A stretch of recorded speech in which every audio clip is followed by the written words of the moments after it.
Bonjour et bienvenue une fois de plus à notre chaîne Le Retour aux sources. Nous sommes de plus en plus contents de voir l'intérêt que vous portez à tous les messages que nous vous transmettons par ce canal. Et ce qui est davantage capital pour nous, c'est de savoir que nos informations que nous vous transmettons vous amènent à avoir un esprit plus ouvert et plus disposé à comprendre et à vous poser des questions véritables sur ce qui vous a été transmis. Déjà, nous n'avons pas la connaissance parfaite. Nous ne nous déclarons pas comme des personnes qui connaissent toutes choses et qu'aucune autre chose pourrait contredire tout ce que nous vous présentons ici. En plus de ce que nous présentons, nous voulons en même temps que vous fassiez vos propres recherches, vos propres informations, parce que c'est grâce aux résultats de nos différentes recherches que nous venons ici devant vous, vous présenter les informations que nous avons à votre disposition. Donc, il est tout à fait clair que vous vous opposiez à ce que nous vous présenterons et que vous venez avec des contradictions. Nous sommes tout à fait ouverts, nous sommes bien ouverts à toutes les contradictions que vous aurez. Ça, c'est tout à fait évident parce qu'il n'y aura pas une unanimité dans la façon par laquelle les uns et les autres comprendront ce qui est transmis. C'est très probable et c'est vraiment probable que vous veniez avec des contradictions et que vous nous dites non, ce que vous êtes en train de nous présenter là, c'est complètement faux. Pourquoi? Parce que ceci est dit et ceci est dit. Là, ça, c'est tout à fait clair. Et nous sommes ravis de savoir qu'il y aurait des contradictions ou peut-être qu'il y aurait des personnes qui viendraient dire que nous n'avons pas la parfaite information par rapport à ce que nous présenterons. Pourquoi je dis cela? Parce que pendant longtemps, nous avons toujours pensé que rien que ce qui est écrit dans la Bible est vrai. Alors, si une autre information semble contredire ce qui est écrit dans la Bible, nous ne considérons pas cela comme vrai. Et c'est tout à fait normal. C'est pour tout croyant, que ce soit du côté des chrétiens, du côté des musulmans ou du côté du judaïsme, c'est tout à fait normal qu'ils aient cet attachement au livre saint. Pourquoi? Parce que c'est considéré comme étant inspiré de Dieu. Alors, qu'est-ce qu'on comprend par inspiré de Dieu? Ça veut dire parce que ça vient de Dieu, il n'y a pas question de contredire cela. Vous voyez un peu ce que ça donne quand on pense que c'est inspiré de Dieu et que quelque chose d'autre qui viendrait ou qui semblerait contredire ce qui a été dit par Dieu, alors c'est totalement faux, cette information-là. D'où ça, je reviens encore avec la question de la foi que j'ai eu à présenter dernièrement. Est-ce que parce que j'ai la foi en Dieu que je ne peux plus me poser des questions sur ce qui m'est présenté, que je ne peux plus m'interroger pour avoir une meilleure compréhension de la chose parce que j'ai la foi? Ou est-ce que parce que celui qui se pose des questions est en train de remettre en cause la toute-puissance et la suprématie divine? Donc ce n'est pas ce que nous sommes en train de présenter ici, ce n'est pas du tout notre intention. Nous ne sommes pas ici pour amener les uns et les autres à remettre en cause la toute-puissance ou la suprématie divine sur leur vie, sur ce qu'ils font ou sur toute autre chose qui pourrait être autour d'eux. Non, ce n'est pas ce que nous sommes en train de faire. Mais nous voulons ici que que vous ayez des informations de manière plus claire et précise par rapport à ce que vous connaissez avant. C'est important pour vous parce que ça vous aidera, ça nous aidera tous à mieux connaître Dieu et à mieux savoir comment Dieu a agi au niveau des hommes. Alors, qu'est-ce que je veux dire ici?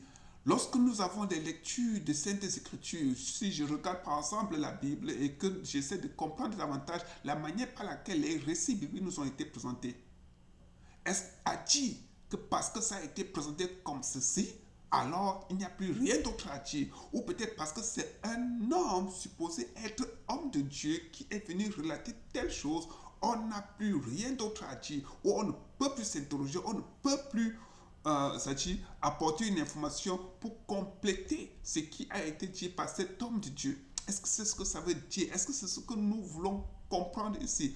Nous sommes des êtres à, dotés d'intelligence pour dire que parce que nous avons l'intelligence, il est tout à fait clair que nous mettons cette intelligence en jeu, que nous nous interrogeons et que nous ayons des informations plus précises par rapport à ce que nous croyons. Oui, appliquons notre intelligence. Parce que Romains chapitre 12 au verset 2, 1 et 2 dit ceci. Ne vous conformez pas au siècle présent, mais soyez transformés par le renouvellement de l'intelligence. Ah oui, par le renouvellement de l'intelligence. Votre esprit, votre intelligence doit être renouvelée afin de connaître quelle est la volonté de Dieu, ce qui est bon, agréable et parfait. La perfection, c'est ce que nous recherchons. Et nous ne pouvons pas rechercher cette perfection si nous n'avons pas le renouvellement de notre intelligence. Alors, quel est le renouvellement de notre intelligence? Est-ce à dire que si j'apporte une information nouvelle sur ce que je connaissais avant, je n'aurais pas un renouvellement, une intelligence renouvelée? Parce que ce que j'ai apporté semble contredire, bon, parce que puisque beaucoup de personnes se diraient que ça semble contredire, le danger que tout croyant fait face, c'est de ne pas sortir du cadre dans lequel il se trouve et de penser que ce n'est que dans ce cadre-là qui est la vérité. Hors de ce cadre, il n'y a plus de vérité. C'est totalement faux. La vérité est dans le cadre où il se trouve, mais il y a la vérité ailleurs, autre que dans le cadre où vous vous trouvez. Recherchez cette vérité-là ailleurs. Ça aidera à renouveler votre intelligence. Ça aidera à mieux connaître Dieu et à savoir quelle est la volonté de Dieu, ce qui lui est bon, agréable et parfait. J'insiste sur cette perfection. Alors, lorsque nous lisons la Bible et que nous essayons de regarder le contexte dans lequel les écrits, ces récits ont été dits, est-ce que ça ne peut pas nous aider à regarder autre source pour compléter ce que nous avons et avoir une meilleure compréhension de la chose?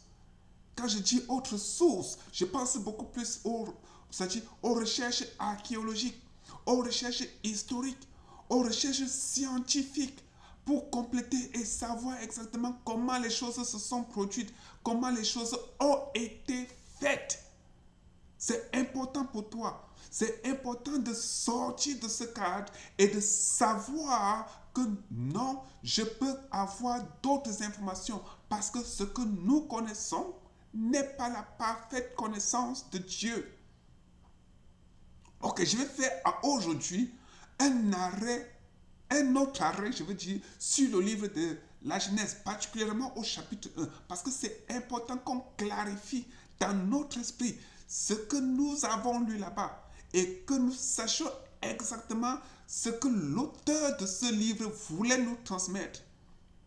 Parce que pendant longtemps, nous avons pensé et nous avons cru que Dieu a créé le monde en 6 jours. Mais attendez, il faut un peu s'interroger, il faut essayer de regarder les choses telles qu'elles sont écrites et pour voir clairement ce qui est. Et avoir des informations plus précises. Ça nous aidera, comme je l'ai dit encore tout à l'heure, à connaître comment Dieu agit et à savoir comment est-ce que Dieu intervient au milieu des hommes. Genèse chapitre 1 au verset 1. Cette première phrase de Genèse chapitre 1 au verset 1 est la clé. La clé de tout ce qui est de l'origine de la terre. Et nous ne pouvons pas nous dire que les 6 jours que nous avons reçus dans les différents enseignements est exactement le temps que Dieu a mis pour créer la terre. Pourquoi je le dis? Parce que dans les différentes langues que vous aurez à parcourir, particulièrement dans la langue française, puisque nous sommes en train de parler le français ici, les 2 premiers mots de cette phrase est la clé du temps qui a été donné, que Dieu a utilisé, je veux dire, pour créer tout ce qui est dans l'univers. Parce que cette phrase dit, au commencement, Dieu créa les cieux et la terre. Alors, comme je l'ai dit dans mes précédentes vidéos, je vais encore insister sur cette partie pour que quelqu'un me dise le temps T, c'est-à-dire la date définie, délimitée, qui est donnée dans ce mot au commencement. Qui peut donner une date claire et définie, bien précise, pour dire que ce commencement-là, ça peut être 2 jours, 3 jours, 4 jours, 1 mois, 2 mois, ou peut-être 1 an, des années, des millénaires. On n'a pas du tout une date précise là-dessus. Ok, sur quel calendrier, par exemple, ceci peut être défini. Même quand on regarde les 6 jours qui ont été donnés, c'était sur quel calendrier? Au commencement, Dieu créa les cieux et la terre. Quel est le temps que Dieu a mis? Je vais prendre une image très claire et j'aimerais que chacun de vous essaie de pratiquer cela parce que moi je l'ai fait et je me suis rendu compte que si effectivement c'est ce qui s'est produit, alors ça ne pouvait pas être fait en un jour. Beaucoup dans nos différents enseignements, on nous a fait comprendre que la terre a été créée le premier jour. C'est pas possible. Faites cette expérience. Prenez une boule de sphère avec un petit trou là au-dessus. Et ce boule de sphère que vous allez prendre, faites circuler, c'est-à-dire faites verser des cristaux de sel à l'intérieur de la boule de fer. Et faites tourner cette sphère pendant longtemps, de manière continue, sans arrêt. Vous allez vous rendre compte que les sels qui tombent à l'intérieur de la sphère va commencer à se racoler, va commencer à former la boule.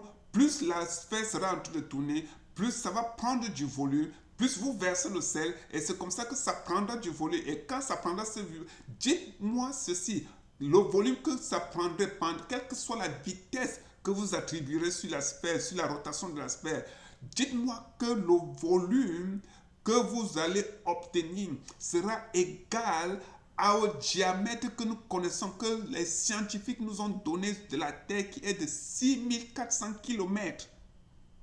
6400 km de rayon, pardon, pas de diamètre, de rayon. Et ce 6400 km de rayon dans un diamètre de 128 000 km. Alors vous allez me dire ceci, que cette sphère de 128 000 km de diamètre a été faite en un jour. Qu'importe la vitesse.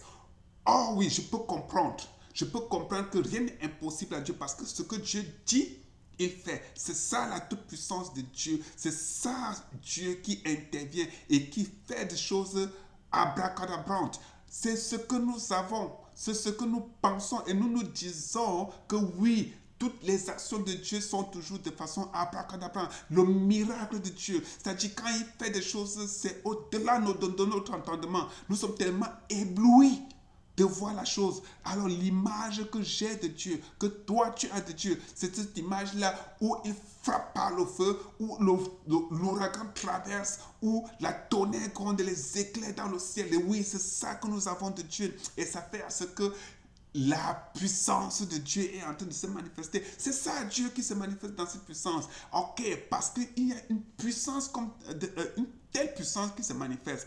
Ça nous donnerait, est-ce que ça nous donne de comprendre et de conclure que parce que cela est au-dessus de nous et cela est au-delà de notre compréhension, ce Dieu-là est capable de faire cette sphère en un jour.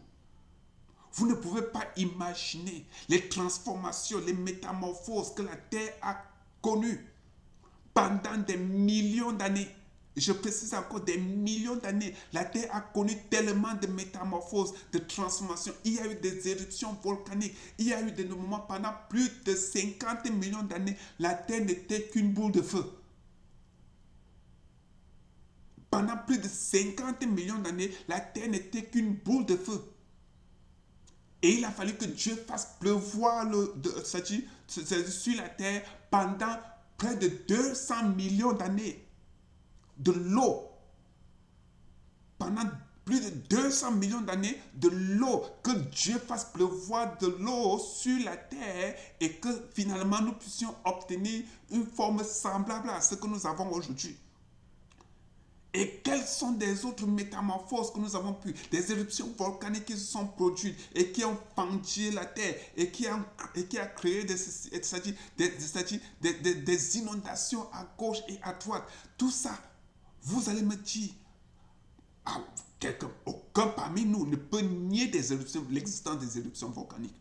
On ne peut pas nier cela. On ne peut pas nier les dégâts que ça cause. On ne peut pas nier le temps que ça met pour se solidifier et devenir ce que c'est. On ne peut pas nier tout cela. Alors vous n'allez pas me faire comprendre que ces montagnes que nous avons, toutes ces choses-là, de façon abracadabrante, Dieu est venu et a fait apparaître ça dans l'espace.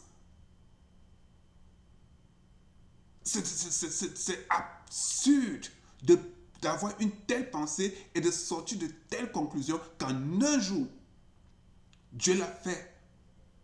Et comme je l'ai dit encore, dans la phrase au commencement, il n'y a pas un temps. Chacun a son commencement. Quel est ton commencement à toi? Pourquoi l'auteur de ce livre a précisé le commencement à ce moment? Alors même quand il a dit ce commencement-là, il n'a pas donné un temps à cela. Il n'a du tout pas donné un temps. Il n'a donné aucune année. Aucun nombre d'années bien défini et bien délimité. Non. Il ne l'a pas fait. C'est écrit. C'est dans la Bible. C'est écrit. Mais nous avons préféré comprendre et avoir notre propre interprétation à nous pour déduire qu'en 6 jours, Dieu a fait ceci. Je vous avais déjà parlé dans les précédentes vidéos de l'homme qui a été créé. Oui, effectivement, l'homme a été créé le 6e jour, le 5e jour, oh non, le 6e jour, comme la Bible le dit, au Genèse chapitre 1, à partir du verset 24. Oui, c'est ce qui est écrit, parce que Dieu dit effectivement là-dedans, créons l'homme à notre image, à notre ressemblance. C'est ce qu'il dit, créons l'homme à notre image, à notre ressemblance. Alors quand il dit une chose pareille, vous allez me dire à ce niveau-ci, par rapport à ce qui est écrit, comme on a toujours eu à l'entendre, qu'Adam et Ève étaient les premiers hommes de l'humanité. Mais attendez un peu un instant, revenons encore dans la Bible pour mieux comprendre la chose et se poser la question si effectivement Adam et Ève étaient les premiers hommes sur terre. Pourquoi je dis cela? Parce que lors de la punition, dans Genèse au chapitre 3, à partir du verset 15, quand Dieu doit punir la femme, qu'est-ce que Dieu dit à la femme? Dieu dit, j'augmenterai les douleurs de ton enfantement. Alors si Dieu dit à la femme, non à Ève, mais à la femme, j'augmenterai les douleurs de ton enfantement, ça veut bien dire qu'il y a eu, avant ce péché, beaucoup d'autres enfantements qui ont eu lieu. Beaucoup d'autres enfantements. Alors, nous qui avons compris et qui avons mis dans notre tête qu'au jardin d'Éden, il n'y avait qu'Adam et Ève, réfléchissons un peu et demandons-nous pourquoi Dieu augmente sur quelque chose qui n'existe pas. Pourquoi Dieu fait cette augmentation? J'augmenterai les douleurs de ton enfantement et tu accoucheras avec douleur, c'est-à-dire avec peine. Mais pourquoi Dieu fait cela? Sûrement, il y aura des personnes qui vont m'apporter des réponses et me dire effectivement parce que ceci ou parce que cela. J'attends ces réponses-là et j'attends des objections, des contradictions par rapport à ce que je suis en train de dire. En fait, je le dis pourquoi? Parce que Adam et Ève n'étaient pas les premiers hommes de l'humanité. Adam a existé. Ève a existé. Ça, on ne peut pas nier. Mais ils n'étaient pas les premiers hommes sur terre. Alors, qui étaient Adam et Ève? Selon le récit qui est raconté. Alors, lorsqu'on regarde, si on doit faire un arrêt sur l'enseignement des églises et nous faire comprendre, pas seulement des églises, de toutes les religions, si on doit faire un arrêt là-dessus et qu'on se dit, effectivement, c'est Moïse qui a écrit la Genèse. Nous connaissons très bien qui est Moïse, nous connaissons clairement comment Moïse est né et comment Moïse a grandi. Nous savons quel est même le nom qui a été donné à Moïse, Oshéa Moses, oui, c'est ce que nous savons, le fils du dieu Osiris. Et ce fils du dieu Osiris qui grandit dans un palais royal et qui, dans sa croissance, apprend toutes les choses de la culture égyptienne, tout ce qui est de l'Égypte, et il arrive à l'âge de 60 ans, selon ce qui est écrit, il décide finalement de venir sauver après une période hors de l'Égypte. Il revient sauver le peuple et décide de retirer ce peuple de la servitude par rapport à ce qui est écrit, de la servitude égyptienne. Alors si on regarde cela, lorsqu'on réfléchit très bien et qu'on interroge encore l'Exode au chapitre 4, l'Exode au chapitre 4 à partir du verset, ça dit ce que Dieu dit, que diront-ils? Parce que lorsqu'il dit effectivement ça, non, puisqu'il y avait un problème pour Moïse. Moïse devait pouvoir convaincre les Israéliens et leur dire que non, le Dieu qui m'envoie avec vous là, c'est le véritable Dieu. Et c'est ce qui amène effectivement Moïse à poser cette question à Dieu pour demander, ils ne me croiront pas. Et dis-leur que je suis le Dieu de leur père, le Dieu d'Abraham, d'Isaac et de Jacob. Au moins, cette référence-là permettra aux Israélites de reconnaître que, ah oui, ça c'est le véritable Dieu. Parce que nos ancêtres étaient effectivement là. Alors, quand Moïse doit venir parler cela à ces Israélites qui supposaient, je précise encore, supposaient être dans l'esclavage, vous comprendrez dans mes prochaines vidéos pourquoi est-ce que je dis supposé être dans l'esclavage.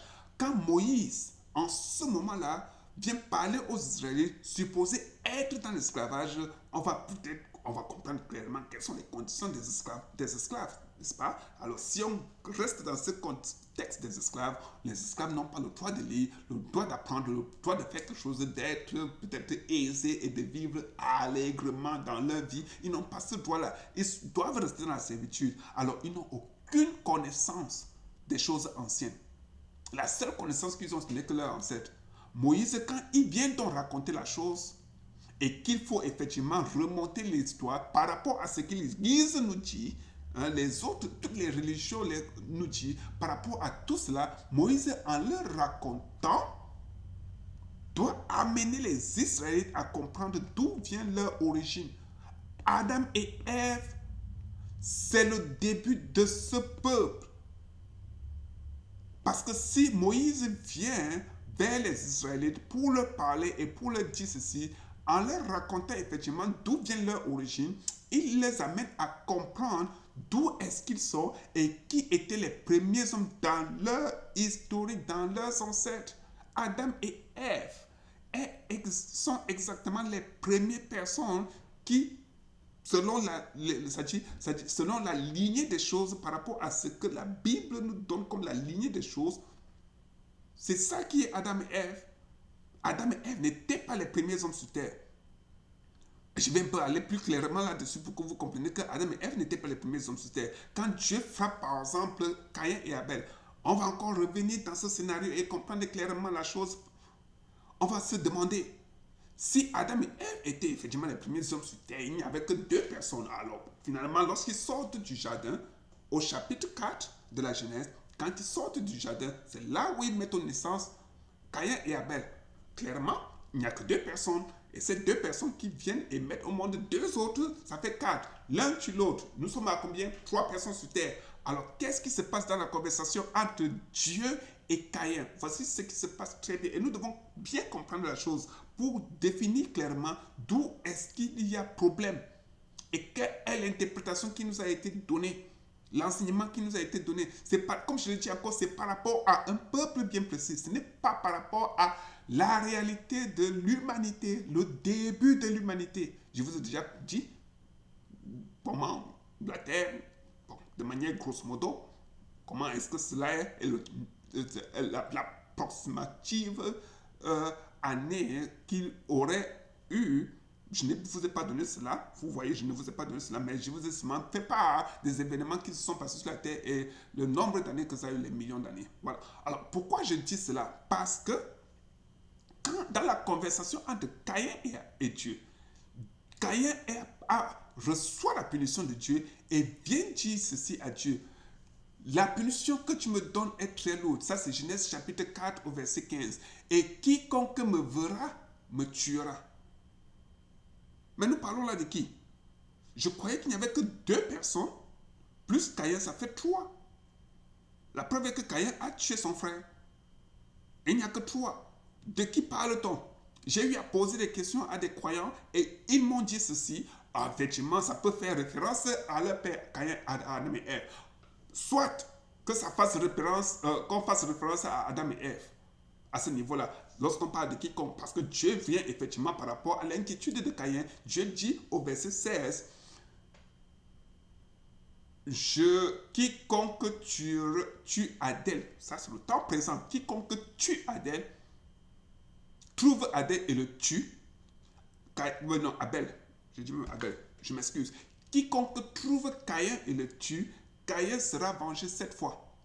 Ça, c'est un temps présent. Alors, lorsqu'on utilise, ce n'est pas quiconque tuera, trouvera. D'autres personnes m'ont fait comprendre que non, et c'est supposé parce que la Bible dit que oui, Caïn et Adam et Ève ont eu d'autres enfants. Donc, il serait possible que ce soit les enfants là dont on parle, c'est-à-dire les enfants des autres enfants de Adam et Ève dont on parle, qui seraient nés dans le futur. Mais si c'est ça qui est né si c'est eux dont on parle qui seraient nés dans le futur, comment se fait-il que le temps présent est utilisé et Dieu dit quiconque trouve Abel et Caïn et le tue, Caïn sera vengé 7 fois. Une autre particularité que je vais tirer ici pour que nous comprenions clairement ce qui est dit, pour que nous sachions exactement la chose par rapport à Adam et Ève. Il est bien précis là-dessus, au niveau du verset 17, que Caïn s'éloigna de la face de Dieu et alla habiter au pays de Nod. Le verset 18, ça dit, il s'unit à sa femme. Mais j'ai eu à poser cette question et je vais encore reposer la même question. Qu'est-ce qu'il faut pour qu'il y ait un pays? Non, non, non, non, il faut bien une population. Il faut bien une langue, il faut bien une culture, il faut bien un territoire bien délimité. Il faut bien tout cela pour que nous parlons de pays. Et que ce soit la population de ce territoire délimité-là qui donne le nom à ce territoire. Alors Dieu ne peut pas inventer le pays de Nord comme ça. Oh non, pas Dieu. L'auteur ne peut pas inventer le pays de Nord comme ça alors qu'il n'y a encore personne qui habite là-bas. C'est écrit, c'est dans la Bible. On ne doit pas fermer les yeux là-dessus. Sachons accepter la réalité. Parce que si nous passons tout le temps à repousser cela et à ne rester qu'avec ce qu'on nous a enseigné, nous serons en train de nous tromper nous-mêmes. Nous serons en train de nous tromper nous-mêmes. Pourquoi je dis cela? Parce que Adam et Ève sont les personnes qui sont à l'origine du supposé peuple d'Israël. À l'origine du supposé peuple d'Israël, parce que c'est vraiment dans cette lignée-là qu'on parvient à déterminer exactement le peuple d'Israël jusqu'à ce que ça arrive là où ils sont aujourd'hui, au niveau de l'Égypte, où ils sont en esclavage et que Dieu envoie Moïse les délivrer. Et voilà, ils sortent de là où ils sortent. Pour dire quoi? Qui sont ces ancêtres-là qui ont formé ta tribu? Qui ont formé ton pays? Moïse a pu raconter l'histoire de leurs ancêtres et leur faire comprendre que voilà d'où vous connaissez. C'est ce que Moïse voulait dire aux Israélites. Voici d'où vous commencez. Où est-ce que toi tu commences? Toi dans ta région, dans ta tribu, dans ton pays où tu te trouves. Quels sont ceux-là qui ont commencé? J'ai encore reposé la même question aujourd'hui et je veux que chacun de nous s'interroge par rapport à cela et donne une réponse, cherche à avoir des réponses. Vous n'êtes pas obligé d'accepter ce que je sais dire. Et effectivement, comme je l'ai dit encore, les contradictions, il y en aura. Les contradictions, pardon, il y en aura. Et je suis tout à fait ouvert aux contradictions. Et ça, c'est clair que vous pourrez prendre les informations que je vous ai données et vous faites vos propres recherches pour tirer vous-même vos propres conclusions et avoir les informations plus claires pour savoir exactement comment Dieu a intervenu au milieu des hommes. Je veux encore te dire merci pour tout ton temps et pour tout le fait que tu aies pris quelques minutes de ton temps pour m'écouter et pour avoir encore une information plus précise par rapport à ce qui nous a été dit et ce qui nous a été enseigné. L'interprétation que nous avons, elle est fausse. Le récit a été effectivement, mais l'interprétation que nous avons de ce récit n'est pas correcte. Posez-vous des vraies questions pour avoir des réponses véritables. Merci encore de votre temps.